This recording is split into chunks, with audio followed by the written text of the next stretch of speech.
welcome. We're talking all things energy today, from the international oil price to shale gas exploration. I'm Nozipho Mbanjwa, and this is Resource Watch.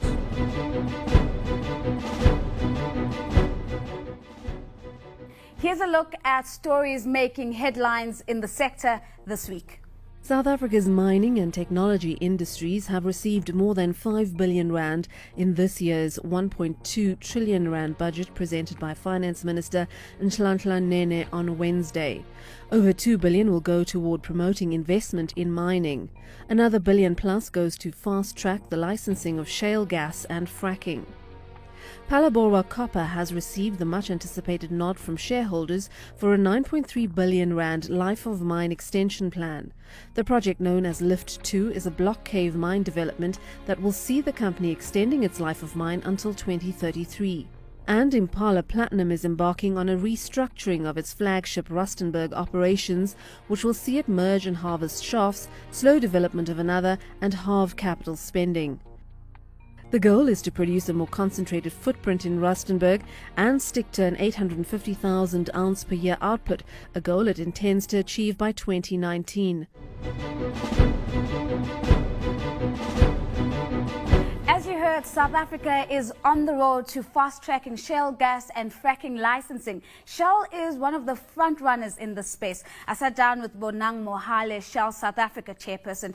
I started by asking him how the volatility in the global oil price was affecting the company's operations and what his outlook for the oil price was.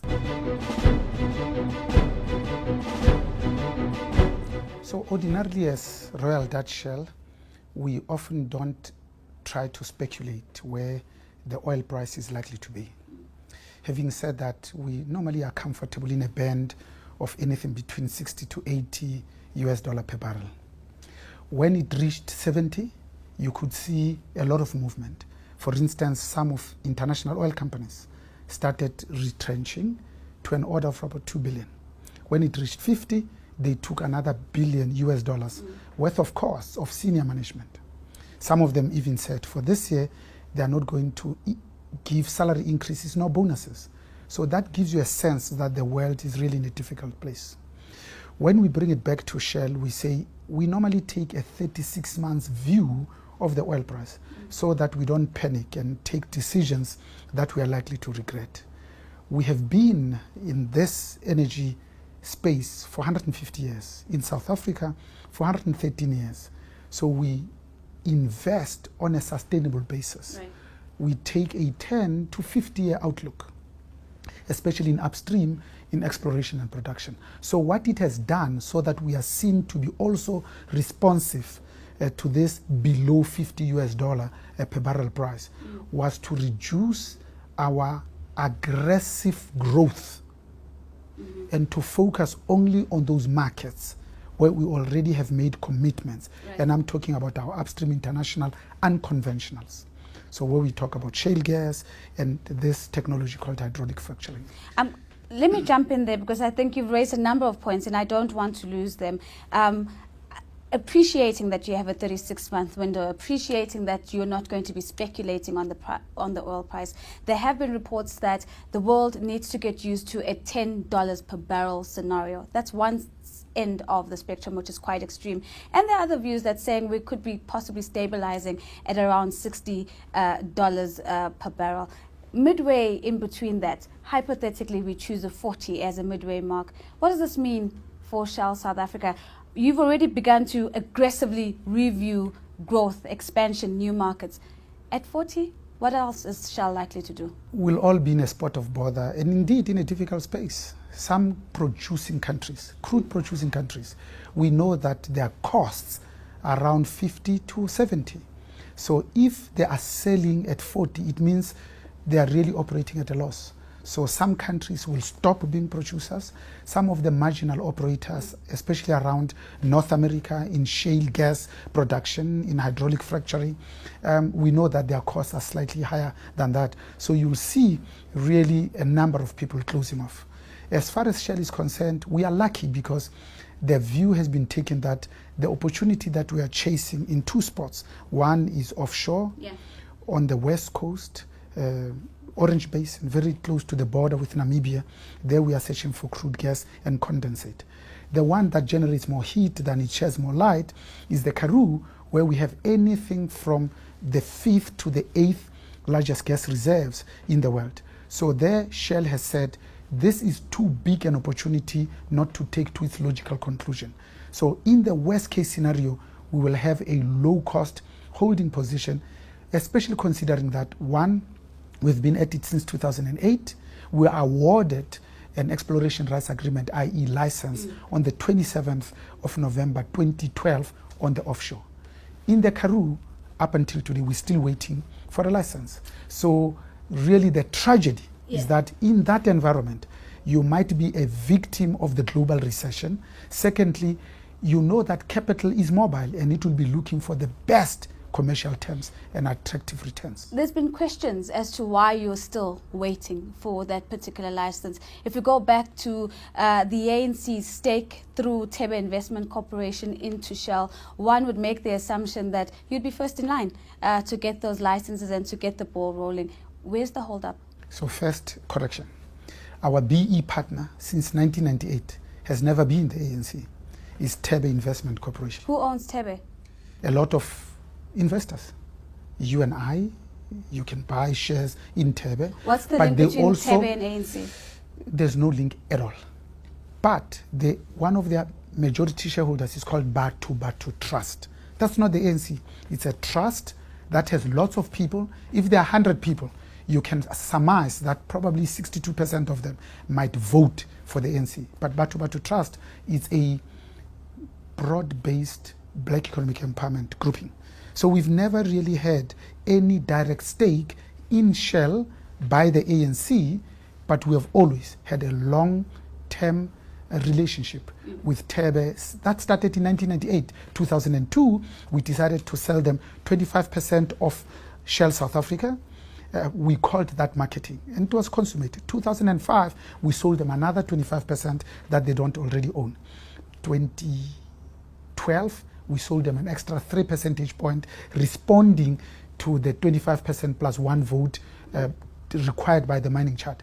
Let's go to Africa.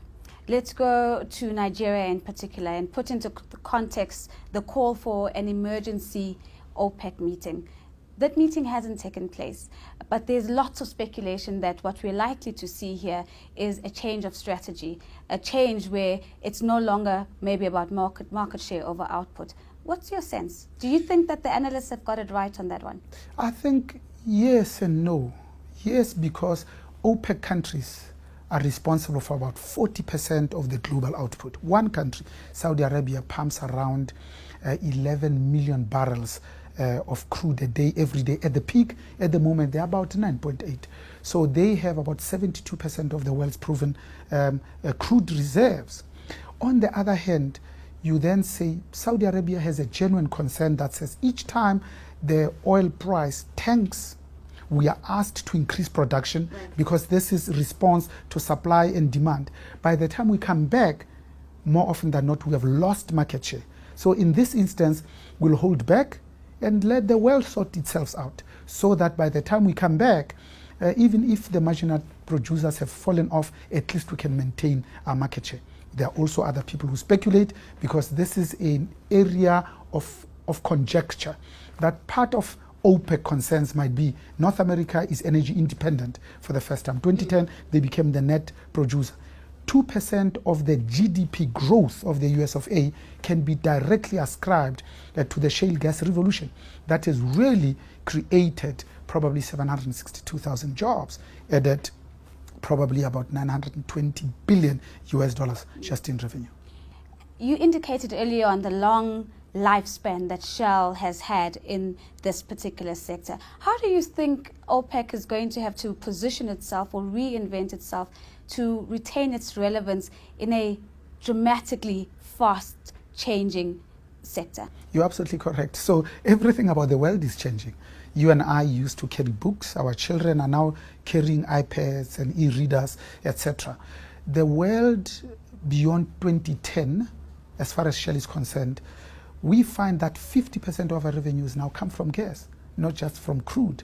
So we are going to see a world where even renewables play an increasing role as a result of our absolute rightful concern with the environment and indeed with the climate, greenhouse gas emissions and CO2 emissions in particular. South Africa takes a particular seriousness around that because we're the only country, when we were in Copenhagen, that made commitments to reduce our CO reductions emissions by about 30% by 2030 and 35% in another 5 years. You talk about the natural sources being there for us to take full advantage of a green revolution. Is it trickling down to the household level? Is it trickling down to the corporate level? I ask this because of a concern around carbon tax. It's all eyes on the budget today for Finance Minister Nhlanhla Nene, and yet on the back of this we've seen a slew of corporates coming forward and applying for exemptions from carbon tax. So to me it seems like there's some sort of pushback and some sort of resistance to actually getting onto the bandwagon. How do we overcome that? Especially because we haven't even started talking about hydro. Some of the biggest rivers in the world, second only to the Amazon, is found here, the mighty Zambezi. That's why the Cahora Bassa and hydropower is a real possibility. Ethiopia is positioning itself as the biggest hydropower producer. And if we can have some sort of regional integration, Africa can produce enough for its own consumption of energy and still have an excess that it can then export to Europe. Is it trickling to where it's needed the most? The answer is not yet. Everywhere else in the world, developed countries, more than 85% of their people have electrified. In Africa, that is hovering around 35 to 40%. So you can see that issues of energy poverty are real and indeed immediate, especially when you think that it's all about economic growth. And in those countries that have shown the highest economic growth, you see the highest electrification penetration. Where they are the most poorest, you also see the lowest. So energy is actually the third means of production. Governments that are really taking their people's personal growth and development seriously will start by driving energy as a serious propeller for economic growth to address the things that keep us awake at night, stubbornly high levels of unemployment that then leads to increasing levels of poverty and increasing levels of inequality. It's always enlightening speaking to you. Ngiyabonga sisi.